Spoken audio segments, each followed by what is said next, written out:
say. We were enjoying peace for the most part and prosperity without inflation here at home. And Soudan underground mine was producing some of the richest iron ore in the world. Ore that would be converted to steel for our automobiles, our farm equipment, even our toys. That steel may have been forged with iron ore from the Soudan underground mine, the Cadillac of underground mines. The Soudan mine was actually in operation from 1882 through 1962. Up until the late 1800s, northeastern Minnesota was virtually undiscovered. Various attempts were made to find minerals in the area, and in 1865, miners thought they had discovered gold. The gold rush blazed a trail to the area, the Vermilion Trail, which opened up the region for further exploration and development. The prospectors didn't have much luck finding gold, but their efforts helped to uncover the vast ore deposits in northeastern Minnesota. The Soudan mine opened in 1882, and Austrians, Bohemians, and Slovenians started the immigration to these newly discovered ore fields. Others followed from Italy, Scandinavia, and England, all searching for jobs and a better way of life in this new world. The Soudan mine was Minnesota's first iron ore mine. Soudan started as a series of open pit mines. However, it soon became evident that surface mining provided limited access to the huge quantities of natural ore hidden beneath the surface. As Soudan miners dug deeper and deeper, they created extremely unstable conditions. Trees, rocks, and mud could easily slide into the holes as the men worked. Even one falling rock could be life-threatening. In the 1890s, to ensure safe mining conditions and gain greater access to the rich ore, Soudan mine began operations underground. The mine was well-planned, well-kept, complete and efficient, and in fact, earned the reputation of being the Cadillac of underground mines. By the time Soudan underground mine closed in 1962, excavation on the 27th level was well underway. The mine was 2,350 feet deep, and in all, 54 miles of tunnels had been dug. During the 80 years the mine was in operation, it supplied 15.5 million tons of the richest iron ore in the world. What you'll see here today is the mine as it was left in 1962. Welcome to the Soudan Underground Mine State Park. To develop underground mine operations here, tunnels needed to be dug from the surface down. These tunnels were called shafts. Shaft number 8, the shaft open for tours today, most closely followed the ore formation, so it was extensively developed during the final years of the mine's operation. As the shaft was cut deeper and deeper into the earth, a hoist system needed to be installed to transport men, equipment, and ore. So the shaft was fitted with 2 cages, each over a skip, suspended on long steel cables. This safe hoisting system allowed quick access to the levels below the surface. A hoistman in the engine house ran the hoisting drum that controlled the cables attached to the cages. This system is still in operation today.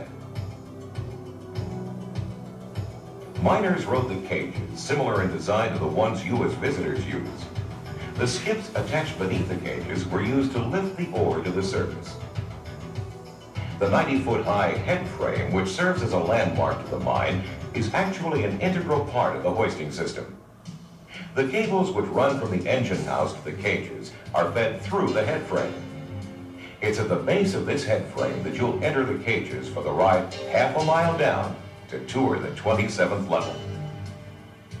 Once the miners had sunk the shaft to the desired level, they constructed horizontal tunnels in the softer rock to get to the ore bodies. These tunnels are called drifts. On the 27th level, the drift extends 3/4 of a mile into the earth. On your underground tour, you will take a train ride through this drift. Along your route, you will see the actual results of the miners' efforts. Upon reaching the ore, the miners cut raises up into the ore body. At the top of the raises was where the actual mining for ore occurred. This small opening was called a stope. Drifts, crosscuts, and raises to the ore body were driven by drilling and blasting. After blasting, a barman would enter the newly created area and tap the sealant, known to the miners as the back. The barman's job was to rid the back of loose rock, which could fall and injure the miners. Once the area was determined to be safe, drilling crews went to work. Horizontal cut and fill is a method unique to underground mining. As the miners drilled ore from the stope, the height of the ceiling or the back increased, making it difficult to reach.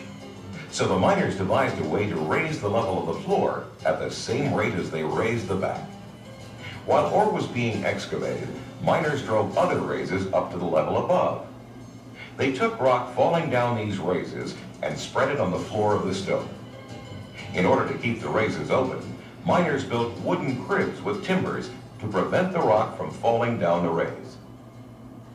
Ore tuggers were used to spread the rock on the floor, and most importantly, to scrape broken ore from the stope down the ore passes. An IMCO loader was positioned at the base of these passes. The loader was used to pick up the ore and dump it into waiting Granby cars.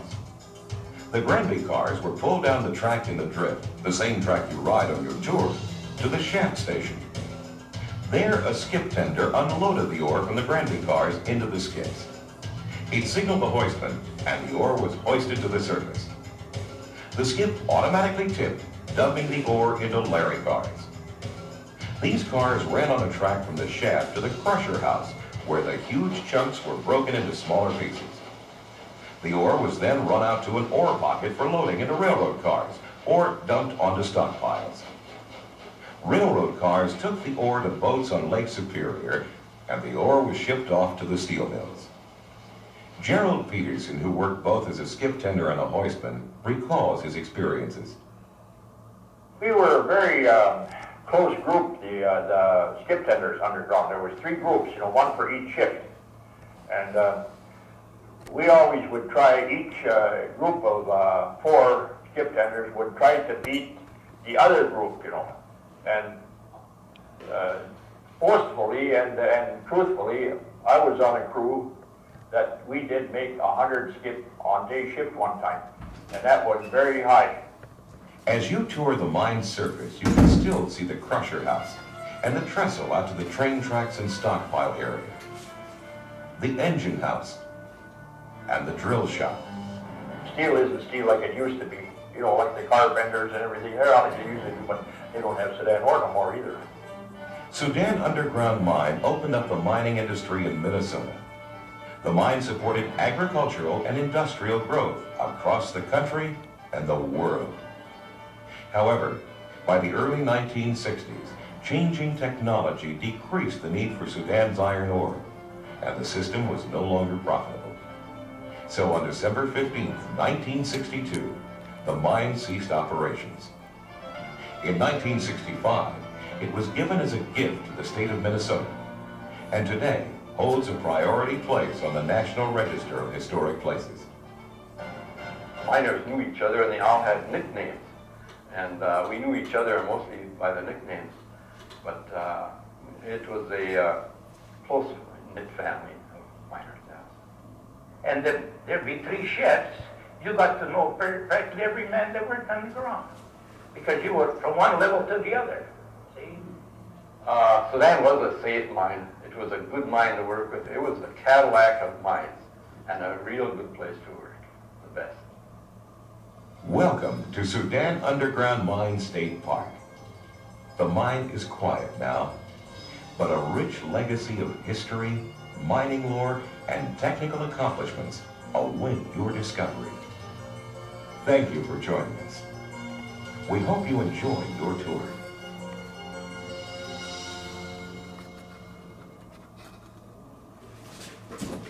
Any questions? Well, it's very informative. Yeah, it's a good film. We're gonna wear hard hats. Okay. You got to turn the knob in the back and adjust it.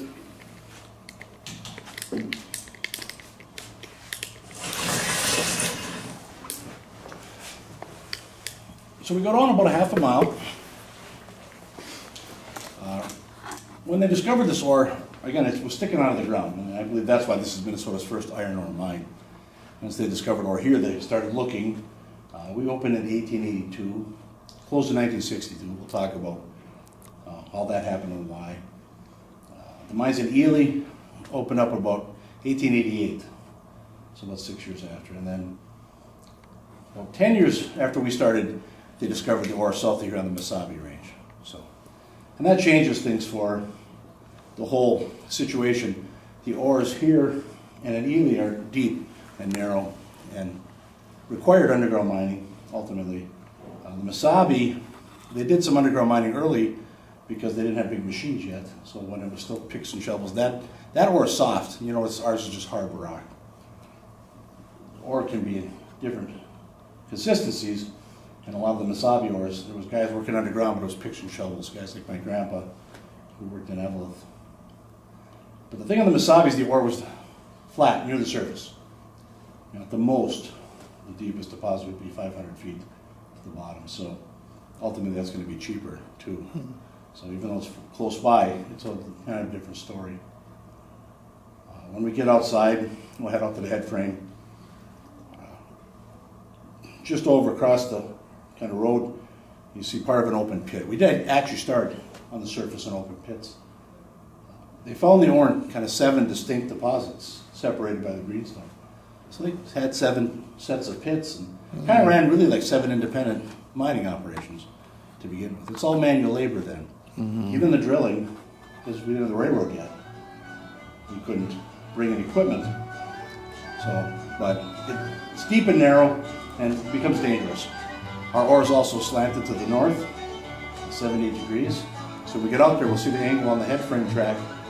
And shafts go down at an angle to follow the ore body. You don't feel that going down, you don't notice it, but when we step outside again, if you look at that pit, and the trees above will be actually on the other side of those trees. We travel 500 feet north as we go down. Okay. So there's a couple things to note on the way out there. So come on, let's go. If you need to leave anything, there's lockers outside. Lockers in there. Anything to keep it in.